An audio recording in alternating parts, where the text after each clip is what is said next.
Well, this leads to an interesting incident that took place during the victory rally that was held on, I believe, February 18th. And when Yusuf al-Qaradawi spoke at Tahrir Square. And apparently, there have been several reports that Qaradawi's bodyguards prevented Wael Ghonim, the Google and Facebook hero of the 2011 revolution, from speaking, and that there were actually chants against him in the crowd. Chants against Wael Ghonim. What do you feel that this is a bad sign for the ability of that younger, more nationalist generation within the Muslim Brotherhood in terms of the Brotherhood's willingness and ability to cooperate with non-Islamist parties? Well, what we don't know is how much Qaradawi represents even the whole Muslim Brotherhood in Egypt. Keep in mind, he's been in the Gulf for a number of years. Right. And he is coming back from exile that was in part self-imposed, part pushed by the government. But there are other people who have been in leadership positions in Egypt since then. And I have no idea, frankly, how widely accepted Qaradawi would be within Egypt today, even within the Muslim Brothers. He would not necessarily be willingly accepted by many of these other groups. One thing we also have to keep in mind is that many of the Muslim Brothers, going back to the 70s, became professionals. They took over the syndicates, so the student unions and the School of Law, the School of Medicine, Commerce, etc., not so much because they were the majority, but because they were willing to run for these elections, and the mass of the students who were in these faculties had no time. They were out, they had to get jobs and things like that.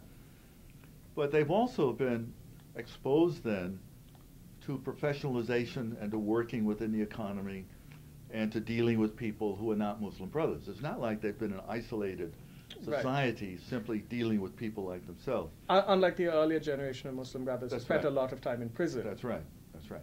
And so the socialization of this generation of Muslim Brothers beyond this older generation probably has a lot more in common with, you might say, the younger generation more broadly.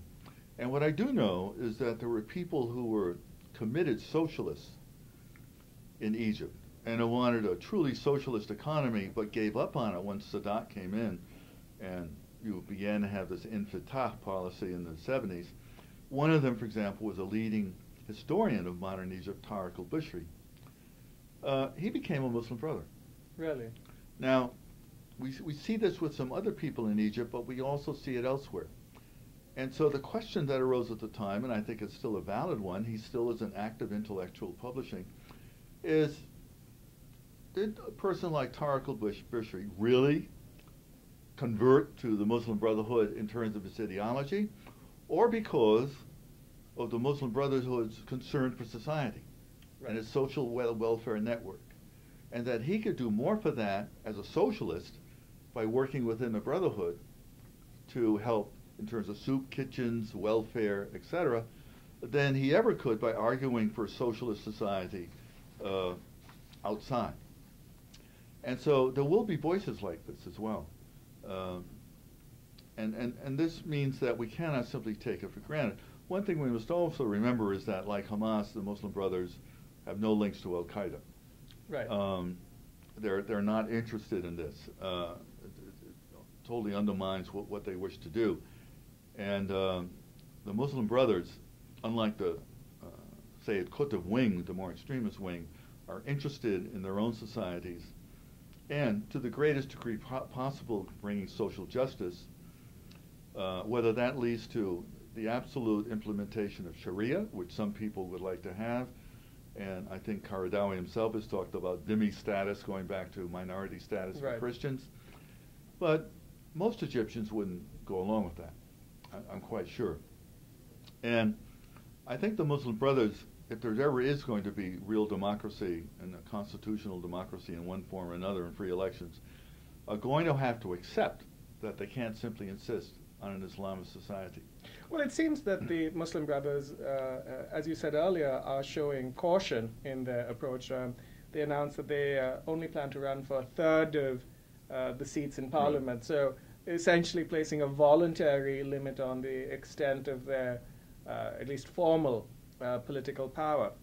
But clearly they hope to have influence on policy in government.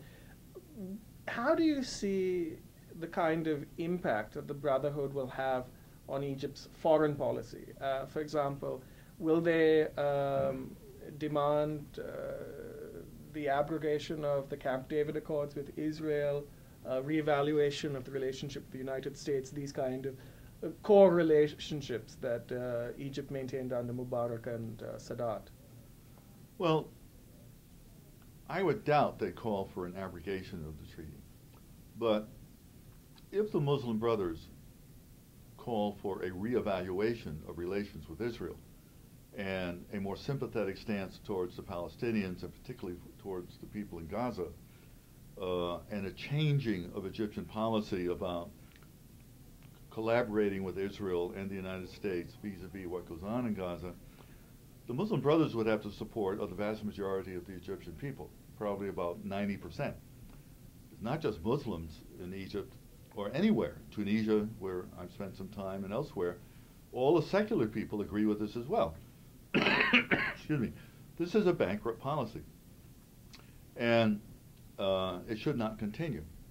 And the reason that Mubarak was willing to go along with this was in part because of foreign aid and because of our tolerance of the excesses of his regime.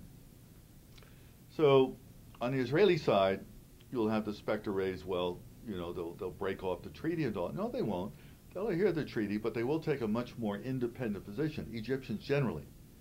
And frankly, I think many in the military would like to take a more independent position. So you don't see the military as remaining constrained by the $1.3 billion a year? I think they will be constrained, but they will not be as constrained as they were before. They're going to say, and this is where having some semblance of civilian government, if the military can see themselves willing to give up some power, this would be in their interest, to say that they're representing popular interests. You see what I mean? Oh, that this would give them greater latitude in their relationship. That's right.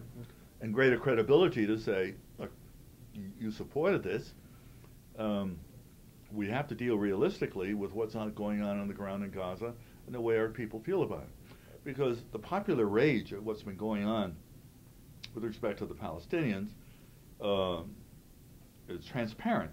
It's in Jordan, it's in Iraq as well, it's in Egypt, it's in Tunisia. People are focusing on their own problems, that they're not revolting because of what's going on with the Palestinians. But there's no doubt that this has been going on and is deeply felt by all classes, including middle classes in Tunisia, for example, people who went on high school year abroad programs, people we know in Connecticut, places like that. They're horrified by what's going on with Gaza and the West Bank.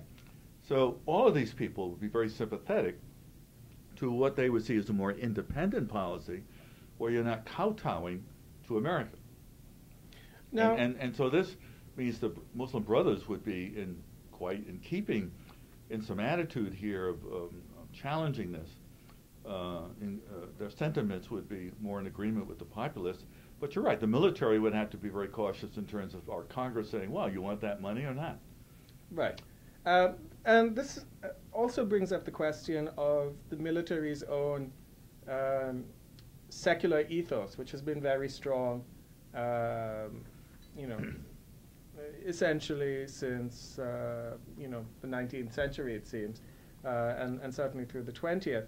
But militaries that were once closely related, such as Sudan, have seen an ideological shift in the last 20 years from a more secular nationalism to a more Islamist or religious nationalism. Do you see a similar kind of shift happening in Egypt in this new environment? I think it's too soon to find out. I think eventually, as I said, we might not know how this will all play out for 3 years, but eventually we will know. Let me give you an example, not of Sudan, but of Iran. When the Shah was facing these protests in '78, he thought he had the military with him. He did. He had the upper class military, the officer class, etc. What he and nobody else realized, was that the mass of the non-commissioned officers were with Khomeini. Right. You see, so the men who would have to open fire. That's right, and they refused to do so for the most part. So that really led to a major split, and with the troops being allied with the people, you might say. But in Egypt, we'll have to see what happens there. We have no evidence so far that the Muslim Brothers have taken over, you might say, the non-commissioned officer, the sergeants, the corporals, etc. But we can assume there are some among these people. You have all these people coming in and going out. There is some influence. But you do not have in Egypt, as you had in Iran, a charismatic figure like Khomeini, right, who drew attention and who had been preaching about this against the Shah for over 20 years. Since 64, 65, when he was sent into exile, 15 years. So you don't have anyone like that. You could say Karadawi. I'm not sure about that. So I think you will have some splits within the military, but I don't see entrenched there this militancy of the sort that we saw in Iran. Right. And we have to keep in mind in Iran that all the Ayatollahs in Iran, once the revolution occurred, did not want an Islamic government. Right. Some of them supported the idea of elected governments and independent. That's right. And Bani Sadr and Bazargan, the people who came in, were more constitutional Democrats with more or less like the 1906, 1907 revolution, where you would have a Shia ulama committee looking over the legislation, but you would not have religious government. It was really only Khomeini and the radicals who said we're going to rule, right, the supreme leader. And so I do not see anything like that. That's Shia Islam. Sunni Islam is very different. And Sunni Islam generally states that jurists or religious officials guide, but they do not lead. Right. They do not govern. And I think that is how it will play out, although exactly how, we'll have to see.